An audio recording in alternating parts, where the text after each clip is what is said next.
A new year, a new Crossout. Here are a few changes I'd like to see in Crossout in the forthcoming year. First off, an end to the light cabin, heavy cabin debacle. Let's look at a light cabin. Let's look at a growl. Small, tiny, light. Okay, yeah. Let's have a look at a trucker. Big, huge, heavy, yes. Marvellous. Why does the trucker only have 9 energy points, whereas the growl has 11 energy points? So the teeny tiny cabin can mount more weapons than the great big huge trucker. Why is that? Surely the trucker, with the extra space and extra mass carrying capacity, surely it can carry more batteries, it can carry a larger dynamo. Surely it should have more energy. Yes, yes. Well, that's what I think. Never heard anyone argue the other way around. Has anyone ever heard Tarjem say why light cabins have more energy and more firepower? Doesn't make sense. So I want that to change. I want heavy cabins to have more power and things like the ground to have less power. Swap places, if you will.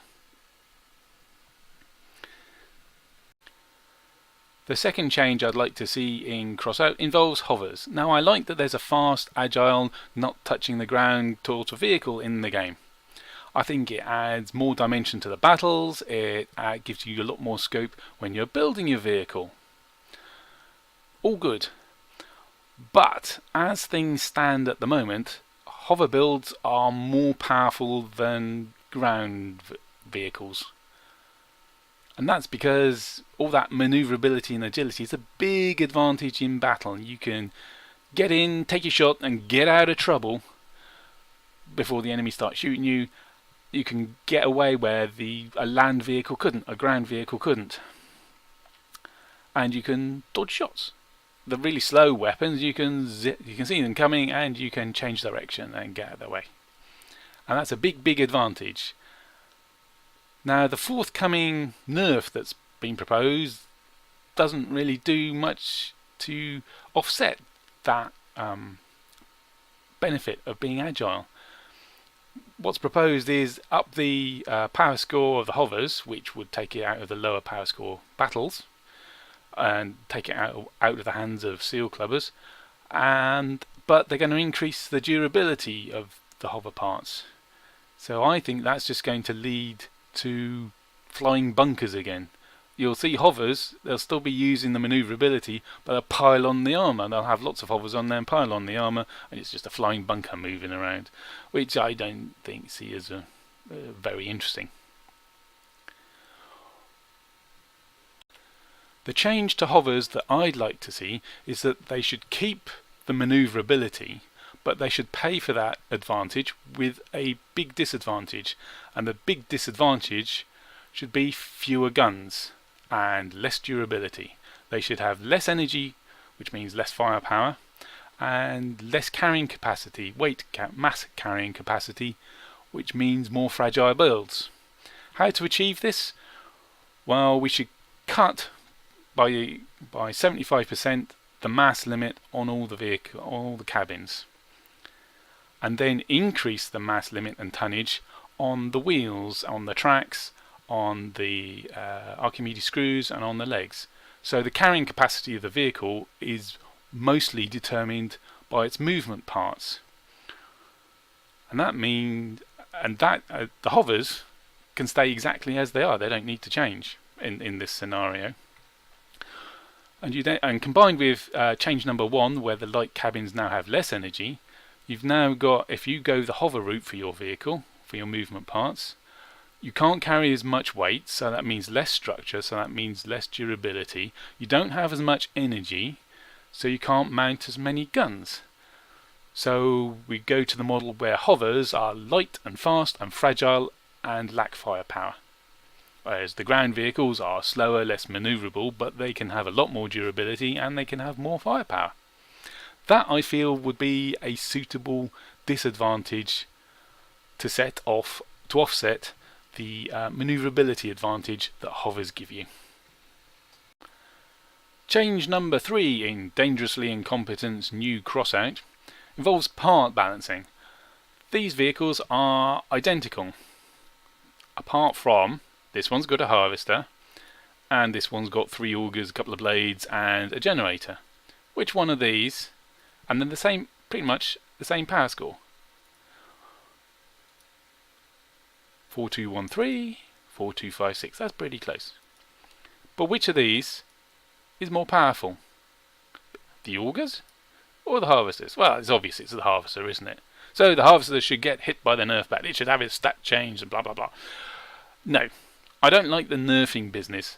Changing the stats invalidates people's builds and it honks a load of people off. So, and why bother with it when you've got a purpose-built score for tweaking things, tweaking the power score? It's the power score. The power score of the harvester, you could up it, say, by 100 points or 200, and then see how it pans out then, because its power score changes. No one's builds are invalidated. You don't have to mess around in the garage if you want to play something out of your blueprints again. But if you've got a harvester, you'll be in a higher power score battle. On average, you'll be playing against higher power score people with maybe an extra auger. As having 4 augers instead of 3, would that balance things out? But the problem is, how do you choose which piece of equipment or which part is more powerful than other people's? Picking a metric to isolate it is nearly impossible because there are so many variables. You've got so many different parts that can be combined in so many different ways. It's hard to pick out the effect that the harvester has in a sort of in a scientific. I've forgotten the name of it now. Where you have the theory, you do the experiment, and you check them.